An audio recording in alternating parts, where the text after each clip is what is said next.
Okay. What's going on, YouTube? Hope you guys are doing fantastical. And this is going to be one of the new video series on how to be happy, how to practice happiness. How can we be happy?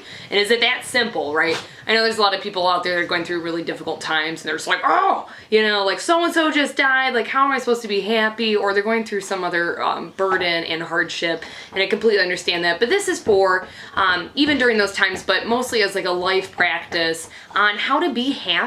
Happiness is actually a practice.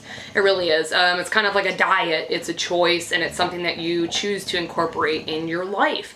So how can you do that? There's several things that I've done in my life, and mind you, I used to be depressed. You know, there's points in my life where I felt suicidal, you know, and I think that's normal for a lot of people, but it's learning how to deal with that can make your life a huge difference. So, but first of all, eliminate the negativity that's in your life. And you gotta take a look at this. And I'm not asking you to live in a bubble, but for example, with the media, it's super negative. It reinforces crimes. Like when there's suicides on the media, there's more suicides that happen in real life. Same with mass shootings, things like that. What are you absorbing and exposing yourself to in your life? Is it constantly a bombardment of negative messages? If so, try to limit that or remove it from your life entirely. I think it's important to be in touch with global worldly things, but also take a perspective of, you know, what is it that you're really focusing on by welcoming that energy and that type of a message into your life. Eliminate negative people. This is a huge one, and sometimes this is a painful experience because sometimes we outgrow friends, people, even our family members, or they're not good for us. And the way that you can tell if somebody is not good for you in your life, do you feel drained by them when you're around them? Do they bring you down? Do they make you feel bad about yourself? Do they get you into situations that you're uncomfortable with or that you don't agree with?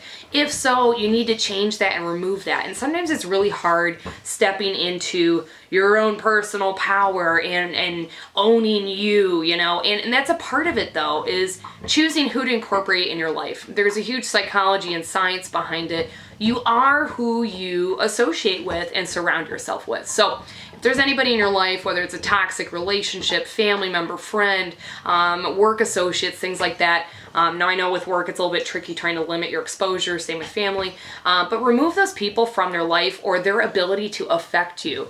Realize that those people are negative and miserable and they're choosing to be that way. There's a lot of horrible things that happen to really good people, but it's how they choose to deal with it that makes the biggest difference.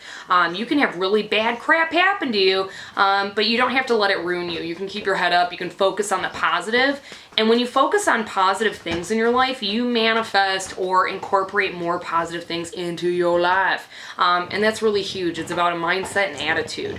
You always focus on the negative, that's what you're going to see. It's like a lens or a perspective, just like this camera lens.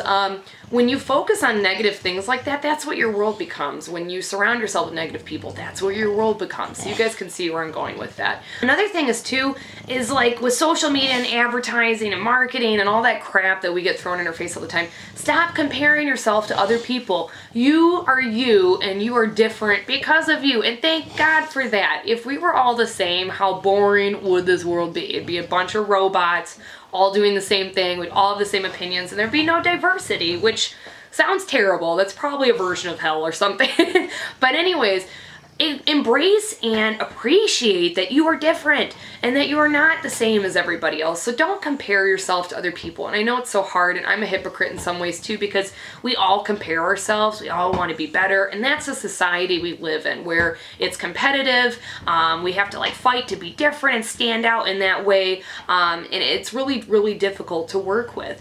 But stop comparing yourself to other people. Like, I'm not as pretty as her, I'm not as smart as him, you know, things like that. Don't compare yourself. You have your own unique assets that you are bringing to this world, and you need to cherish that and really amplify that about yourself and embrace it.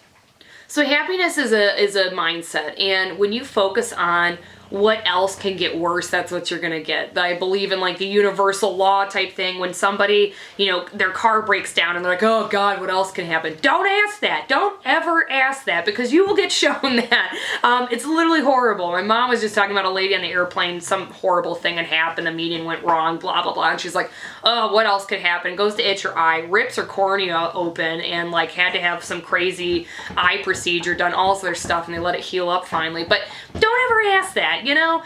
There's something that always can be worse. And one of the biggest things that I do to practice happiness is to focus on the positive and the fact that things can always get worse. I focus on how worse something else could be for somebody else. Like, I'm not having my legs amputated. I'm not dying of cancer, malaria in the sub-Sahara or something. I have food on my table. I have a roof over my head. I have a loving family, you know, things like that, where you can focus on what do you have. And not to get into spiritual stuff, because I don't want to turn some of you guys off. This isn't religious, but spiritual. But I believe when you appreciate what you have in your life and the people and the things and lifestyle that you have, you're going to receive more. I believe that there's like a universal entity, divine creator type thing. And so when people are unappreciative of the things they have in their life, you're going to get things taken away from you. You're going to experience lack or loss or whatever. And how I view it is if you had a little kid that was your child and you gave them this magnificent gift and they're like, oh, this sucks, blah, blah, blah. Would you want to give them more? Because they're unappreciative. And so that's something to really focus on in your life, is practicing gratitude and appreciation. And I promise you in my life that when you do that, you're going to receive so much more, and it's going to change the way that you look at the world and how you perceive it and how you experience it. So happiness, sometimes we deal with chemical imbalances too, and it's important to take care of yourself. Now, I believe a lot of our medical problems can be solved through, you know, supplements and diet and exercise. And happiness really is sometimes an issue when we have a chemical imbalance. Say that you're depressed or whatever. These are my English bulldogs, in case you guys are wondering what those creatures are in the background. But anyways, so if you actually are struggling with depression, obviously talk to your doctor, talk to a counselor, psychologist, psychiatrist, whatever. I try to limit medications, but there's some simple supplements that you can take, including St. John's wort, and then it's SAM-E, SAMI, that really helps too. Also vitamin D. A lot of people have vitamin D problems that they can supplement with, also with like omega-3 oils, things like that as well too. Diet and exercise is huge. Now, some of you are like, I don't want to go run a mile. Well, you don't have to. You can just go walk. Walking is so much better for you as well, too. But really, you can focus on exercise and health and taking care of yourself.